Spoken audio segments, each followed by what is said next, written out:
And we are back on our way, and it is true jungle experience, this one, isn't it? I mean, I'll tell you the truth, I don't even know the name of the temple because this chap doesn't speak English. But that's besides the point, because he does know that I'm a bit of a temple hunter, and he has promised me with some glistening eyes quite the surprise. So it's onward we go as we go deeper and deeper in.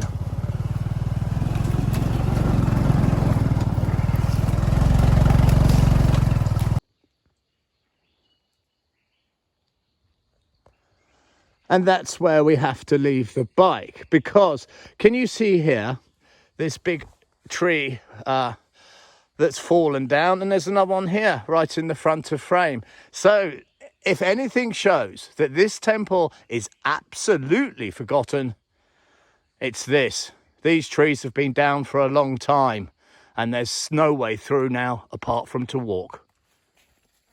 And onward we go, deeper and deeper into the jungle. Now then, it is quite the hike, and I know this temple group, and they're not going to be spectacular temples, but my goodness, what lays further on is a complete mystery, and it's that mystery that compels me.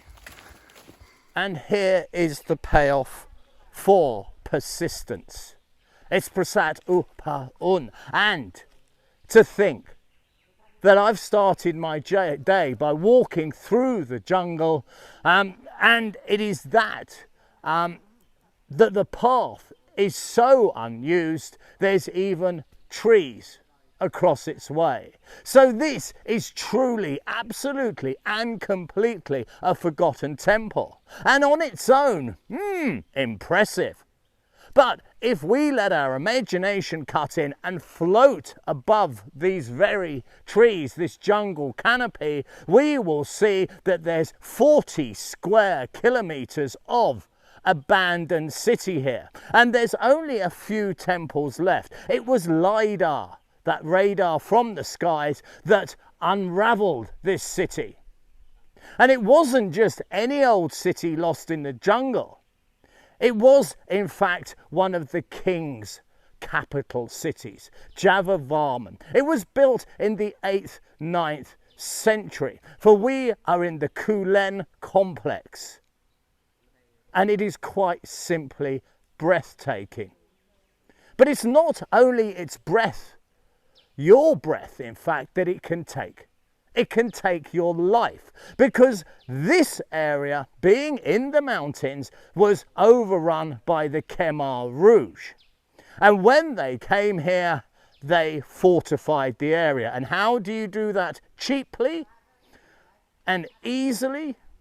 Well, you lay landmines. This place is proliferated with landmines, and it's the same old sad story that is still the anchor that is chained to Cambodia, because here there is an estimated 5 to 10 million bits of ordnance in the ground. And that history has an incredible habit of popping its head up and reminding us all, especially someone like me who's going off the beaten path, as you've just seen. And that is, these things just keep going off.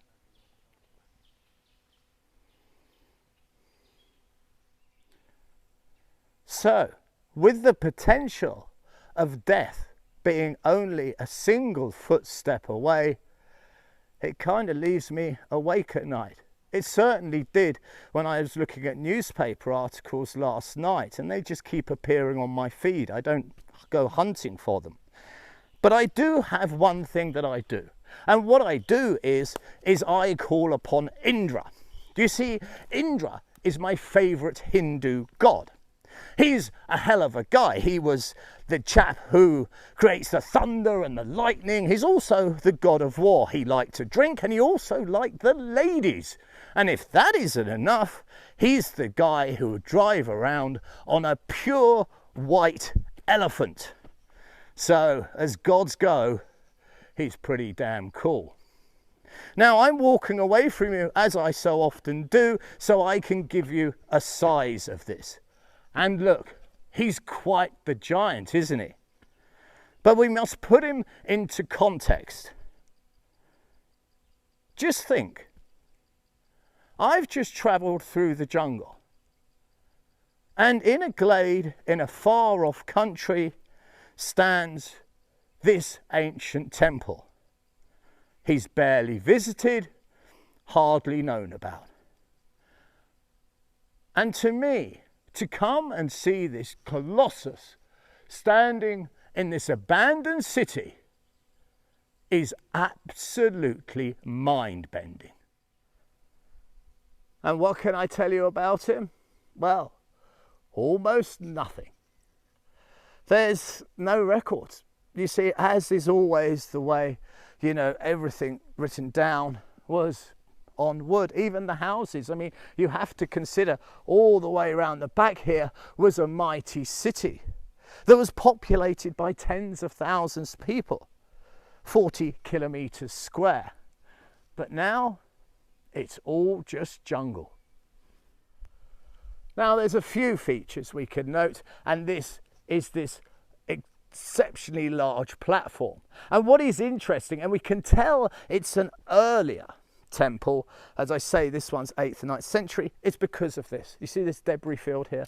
This is brick, and this whole platform has been built of brick. And doesn't it look absolutely fantastic as it is coated with moss?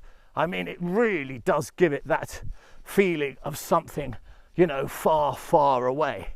And the steps themselves, look at this, you see, they have these lovely detailing on. This was a place of worship and a place that those ancients loved.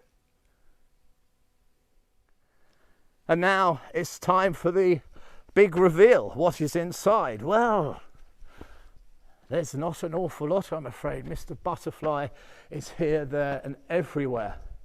Because, sadly, like every single temple, it has been looted. There is, in fact, an enormous spider's web across the doorway. So I'm going to just get round that. But here once was an altar. And who was on this altar? Well, it was most likely to be Vishnu or Shiva. But we can tell that this place was of some importance, because look here, just to the side is these pillars that would have been at the side of the doorway. Now, I don't know how well that's coming through, but you can see the incredible detailing. Let me move my shadow. It's very difficult, you know. There we go. Let's see if I can do that. This incredible detailing that went into this exceptionally hard stone. And it goes up and up and up and up. And there's another right next to it. And these wonders just lay in this temple. So there it is. Another ancient temple in a far off magical land. But what makes it so special is this backdrop. The jungle. Now you won't be able to hear, because I'm wearing a microphone, the way the insects are chirping, the birds are calling, and so on. This truly is a magical place, but as we know, also deadly. What a combination for an adventure. I do very much hoped you've enjoyed this very short jog around. And I always encourage you, get out there, do something different. I don't care if it's just going to the park and studying flowers. Do something different. Embrace nature and your life will become so much better. As always, please like, subscribe and comment. And until next time, this is Mr. B wishing you absolutely nothing but the very best. You take good care.